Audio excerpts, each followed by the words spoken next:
5 villains who were actually right, ranked from barely right to uncomfortably correct. And before you say, villains are never right, that's why they're villains, let me stop you right there. Some of these characters had legitimate points, valid concerns, and arguments that actually made sense. They just went about solving their problems in the worst way possible. So today, we're ranking 5 animated villains by how right they actually were, starting with the guy who had maybe 5% of a point, and ending with the villain who was so right, it's honestly uncomfortable. Let's get into it.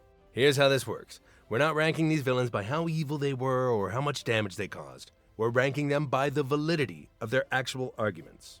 Did they have a point? Were their concerns legitimate?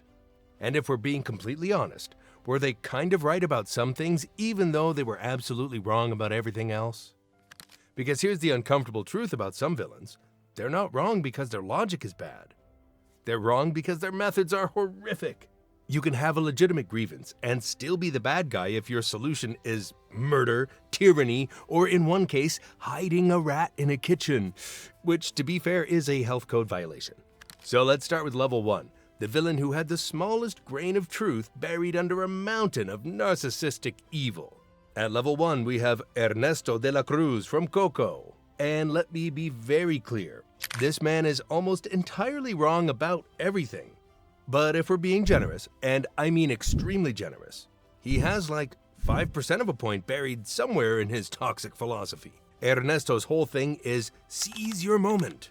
Success doesn't come for free, Miguel. You have to be willing to do whatever it takes to seize your moment.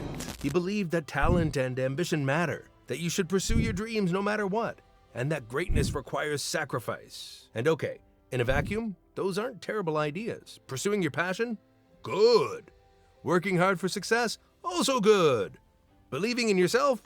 Sure, why not?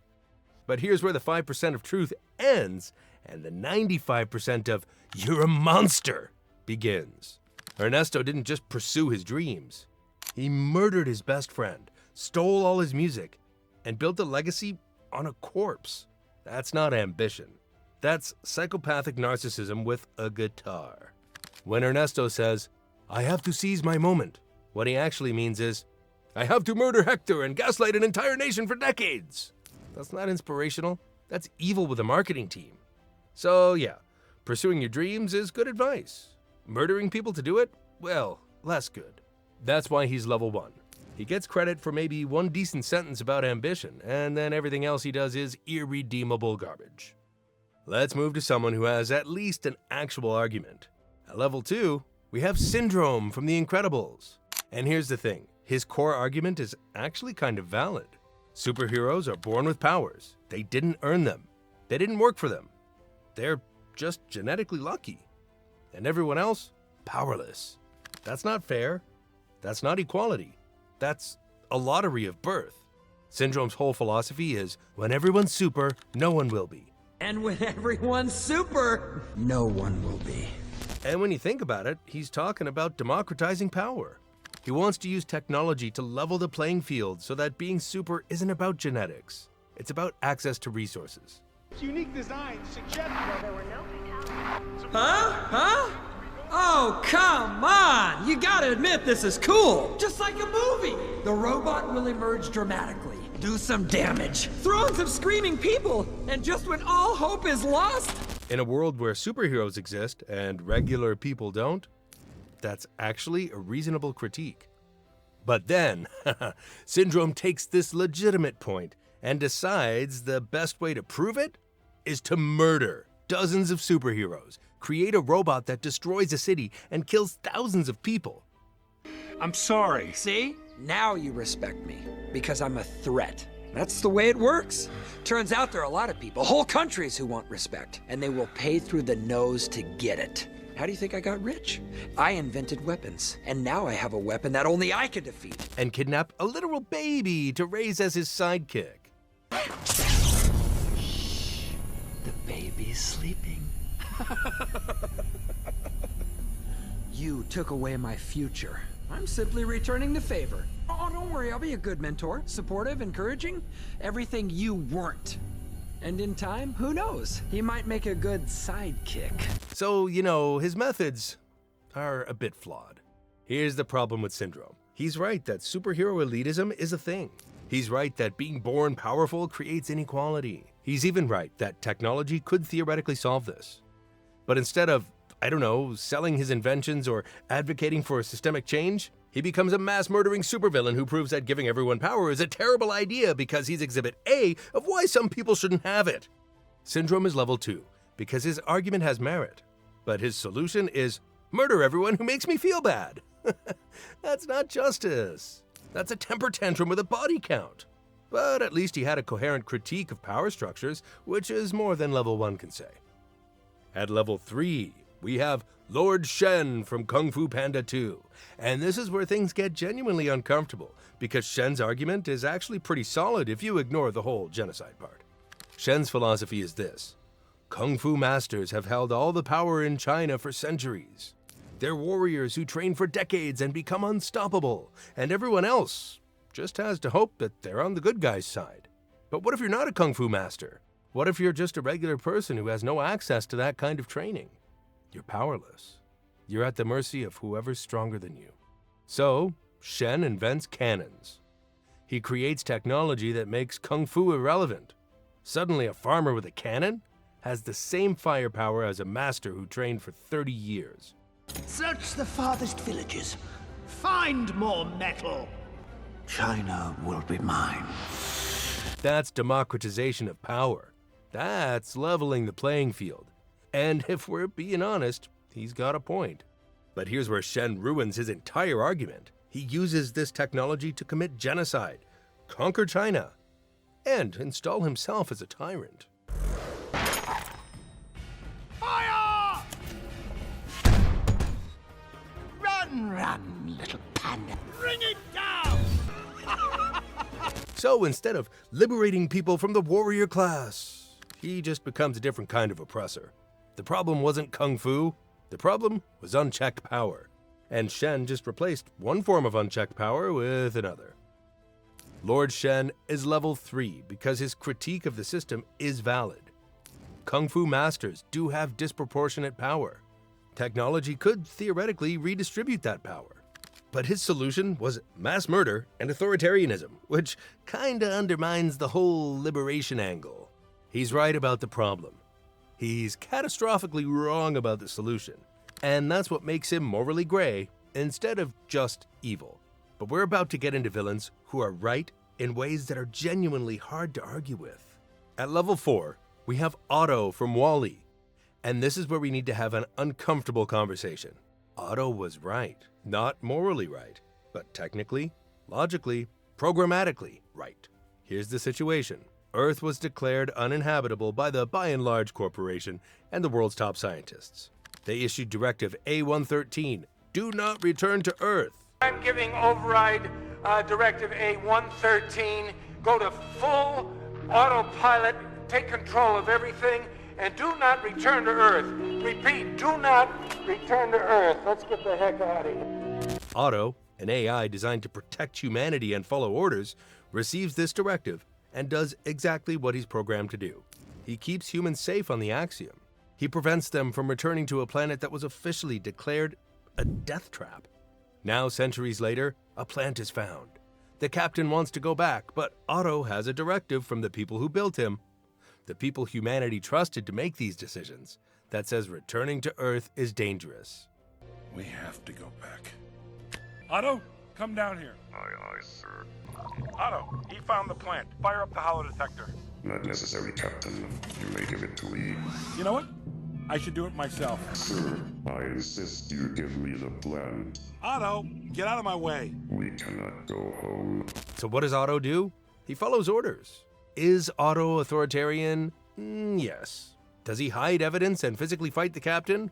Well, absolutely.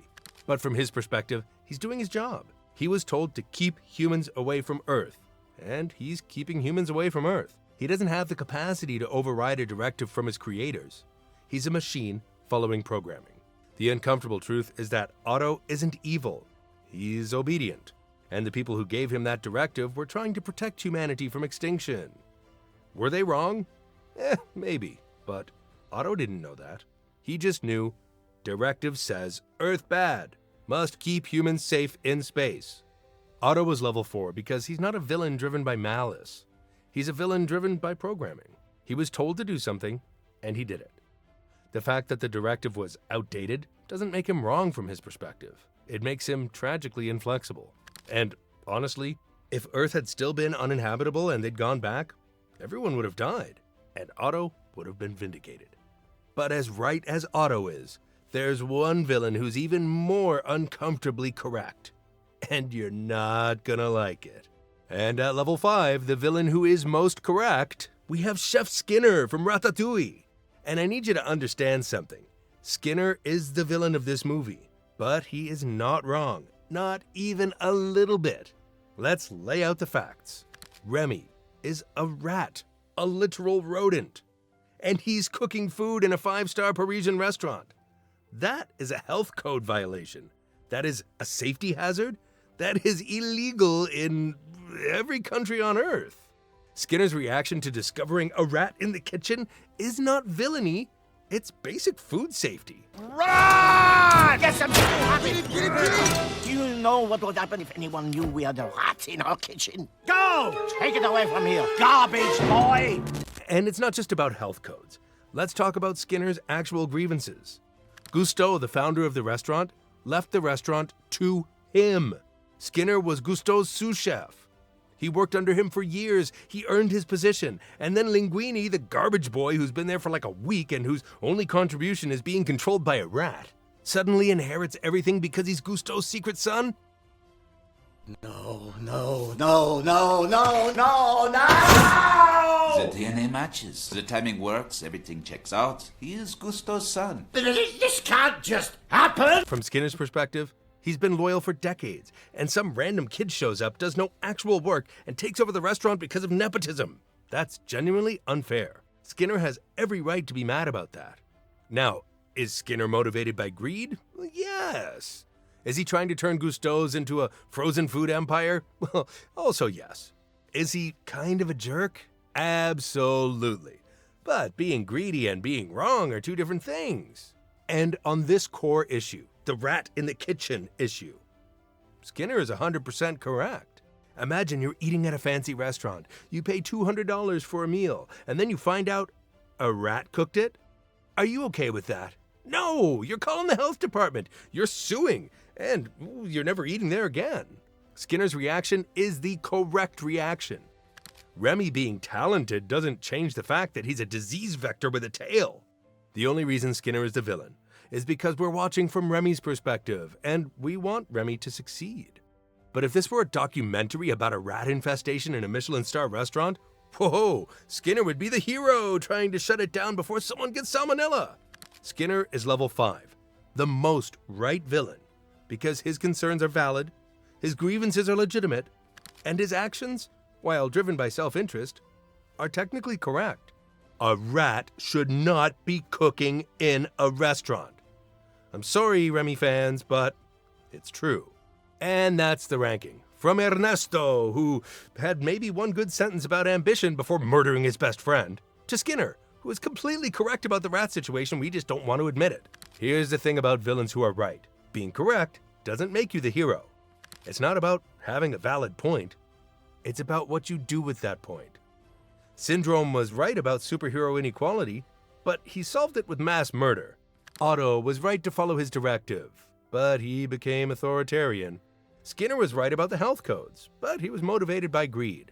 The lesson here isn't villains are secretly good. The lesson is that good arguments can be used to justify terrible things. And just because someone's logic is sound doesn't mean their actions are moral. You can be right about the problem and catastrophically wrong about the solution. So the next time you watch a movie and the villain makes a point that kind of makes sense, remember, they might be right, but that doesn't make them any less of a villain. From murderers to health inspectors. Some villains had a point and we just didn't want to hear it. If you think Skinner was wrong about the rat, you're lying to yourself, but comment anyway. Subscribe, because apparently we're defending animated villains now.